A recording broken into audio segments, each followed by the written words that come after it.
I Now see. we're live. Got it. I tell you, I think the more I'm doing this, the worse I'm getting.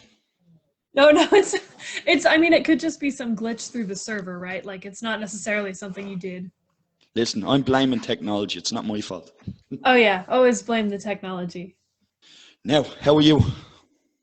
Oh, I'm pretty good, considering this very exciting weekend that we had. Oh, I know. Right, I'll just introduce you. So, this is Corner Talk episode 3, and I'm here with Kathryn Rose, the Celtic folk musician. So, yeah, listen, tell everybody about your week. Oh my gosh. Well, our weekend, I'm never leaving the house again, basically. Like with COVID, we already don't really leave the house, but we went out for groceries because it was my spouse's birthday. And wouldn't you know, we're stopped at a red light and we just got hit from behind. So we're doing okay, but that hurt. And now you have all the legal stuff that you have to do and everything. So that wasn't ideal, but it was nice to have this to look forward to. Have some music to take my mind off of everything for sure. Listen, music it solves everything, doesn't it? Yeah. So, yeah, you got rear-ended, and then obviously you had other problems, and then with lockdown. So it's been a bad year for you. It's just not good. It's not good to past 2 years. Yeah. Just, And uh, has that put a kind of a stop on writing music, or have you still kind of forced yourself to write? that's a good question. You said you were going to interview me to death, and I like it. This is Yeah, I told you. so I have been writing music, probably well technically since I could reach the keyboard and write down stuff, but seriously writing like folk music, I've only been doing for I don't know, maybe the past 2 years seriously, and then a couple of years before that, I kind of would test things out. Um, I would say at first, in the first couple of months of lockdown, once you got past the like, oh my gosh, what is this? What do I do? What are we doing next? And kind of settled in, I had this explosion in songwriting. So I was doing all sorts of new music, kind of using it, I think, to process everything and react to everything we were seeing on the news. But now that we're here at like a year anniversary, it's if I don't force myself to write, I won't do it, and if I don't force myself to play, I won't do it. And that's new to me because I music like I breathe. I mean, I do it all the time. It's how I express everything. But you get to the point where you're just kind of done expressing yourself. You're like, that's enough. It's enough sadness. I'm just gonna go now. That's it. So, yeah, do you want to let everybody know your style of music and your style of writing, so to get a bit understanding into you? Sure. Style wise, I mean, it probably kind of it falls into folk music. I haven't done a ton of genre bending. You've got all sorts of cool stuff where you just hop genres, and I love that. But my stuff, I just write it on the guitar and have it, yeah, pretty much stay within folk. I've tried intentionally to write stuff that sounds more like trad music with varying degrees of success. Sometimes I just write and whatever comes out comes out. But you said style and things I write about. Pretty much the wealth of human experience, right? So just whatever I'm feeling at that moment.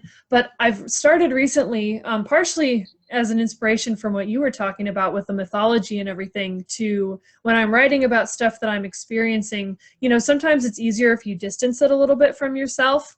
Mm. So like some people will use the third person or things like that, but I'm like, what if you can find a folk story, folklore, or like a myth that's kind of maybe related to something that you're feeling or going through, because we've been coming up with stories for a long time, us humans, and there's a lot to draw on. So I've found that it's really fun when I can infuse a bit of mythology into a common human experience. Yeah, and I noticed like you have a huge passion for women in mythology and for the like old stories of these strong women, and like does that resonate through you?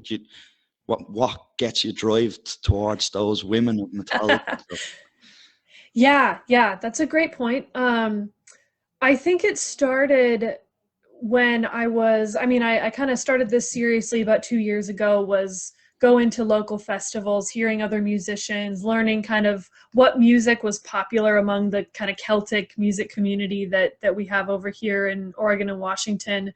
And I loved the music I was learning, but I remember somebody making the statement of like, hey, a lot of your songs that you do are like about men or written by men, and like how like could you name ones that are written by women? And I was like, oh, that's a good point. Like, it's not anybody, it's not through the fault of anyone like any one person, but I realized how much of an imbalance there was in the songs that I had learned, just because of however it got popularized here. That's what we got. And so I really made a point of, let's find women musicians and songs about women that aren't necessarily maybe what you'd be used to hearing. And when I say that, I mean, like, we have a long tradition in the States of murder ballads, and normally it's a woman getting murdered in the ballad by a man. So I was like, that's sure, we've got like the archetype for that, but let's find ones where maybe the woman's doing the murdering. Maybe no one gets murdered and the woman's just going off and doing something that she probably would have had a hard time doing in that day, like going to be a sailor or something like that. So it really is interesting to me to investigate, historically, how have women been restricted and how have they found ways kind of around those restrictions in their time. That's great. That's brilliant. Yeah, just looking at the comments there, Carl is in, and Laura, and Stephen Leeson. Stephen Leeson is a brilliant traditional Irish musician in Ireland, Oh, and wow. he's popped in to catch your interview there, so you can say hello to Stephen there if you want. So he's a good one to know. Right. So I'll Hello. move on to the next question anyway. So yeah, where did you want, like, what drove you to get into folk music? Was like, is it in your family? Is it in your genes? Like, um, do you I have a pair of jeans with folk written on them? I should There do you that. go. So music is definitely in the family. Some of the earliest pictures of me are me reaching up to like touch a piano. I wouldn't necessarily say that like Irish music was part of my early life, because it's so distantly removed in our family that like we didn't even know about it until like a couple of years ago. There was a lot of I remember my mom went over to Scotland when I was young, and she brought back like an album of traditional music from Scotland. And so I heard that and I was like, whoa, what is this? This is really cool. And then I remember there was like a bagpipe group that would play locally. And so I heard that for the first time and I was like, what is this? This doesn't sound like anything I know. So like I was around it, but I didn't really get serious about learning it until my grandmother, she passed away when I was, gosh, 18 or 19 years old. And she was a concert pianist and all this kind of wonderful stuff. She left behind all this handwritten music that was just kind of sitting in her piano bench. Nobody really had ever talked about where it came from or why it was there. So there was a bit of this mystery, and all of the songs, to me as a young person at the time, I was like, these are Irish songs. Like, what are these doing here? She wasn't Irish as far as I know. So what happened? And the story I was told was that she had a friend who was from Ireland, and so they'd been like working to arrange some of the songs so that my grandma could play them and the friend could sing them. Um, and then as I got better at researching, some of the songs aren't actually Irish, like they're kind of more American. But I didn't know at the time, I was just like, okay, what's this Irish music thing and how is it different from Scotland and like what's going on? So it's kind of a slow process. Like there's always been sort of folk music in the background, but it's kind of been this discovery of like what's kind of the popular image that we have here of what Irish folk music is, and then what's real, what's actually going on over in Ireland. Yeah, and that's it. Like, tell people where you're from, because I'm sure there's a few people watching that don't know exactly where you're from. But and Oh yeah, if you can add on top of that, what the music scene around your area is like too. sure. Yeah, so I'm over here in Oregon on the west coast of the US, and we're like, I spent a long time living in rural Oregon, so I wasn't really connected to the Portland music scene or any of the big city kind of things. I got connected to this really awesome circle of musicians. They're up through Washington and also through Oregon, through this Coastal Celtic Festival that was up in the Washington Peninsula, close enough for us to drive over, and visit, but.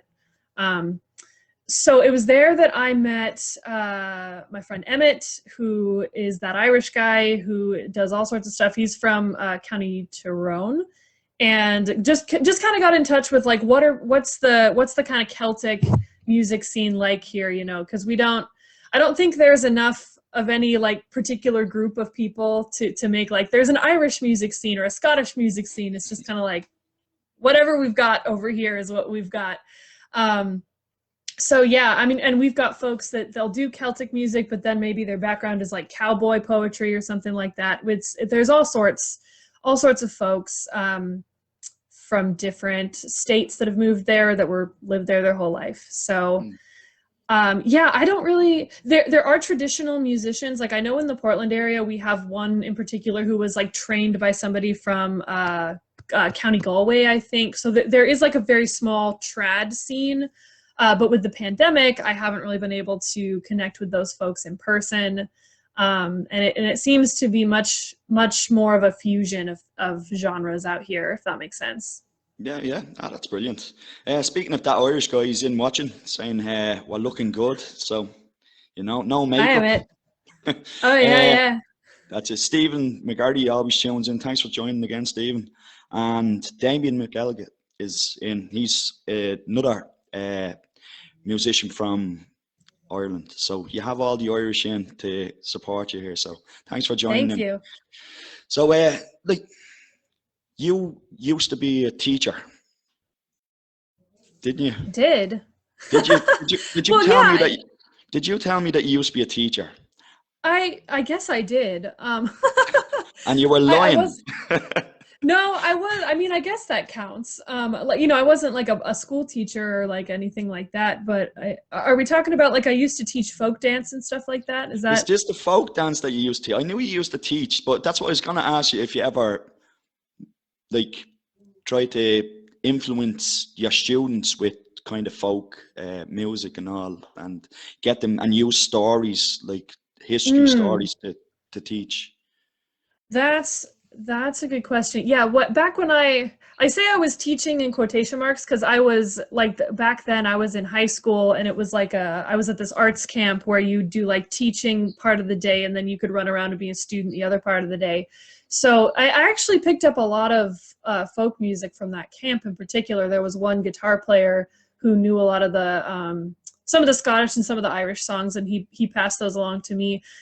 And there definitely were stories that went with some of the stuff we were doing, like with the folk dance in particular. You could go and say, this is this dance from Israel or something, and it's about like water, or here's a dance from Sweden and you're chasing chickens around or something. Like there is a story that goes with a lot of the dances.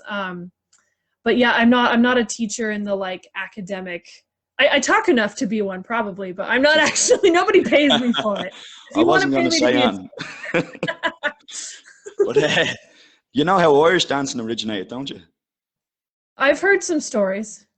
Yeah, a drunk guy at the end of his bed with his hands in his pockets trying to kick his shoes off.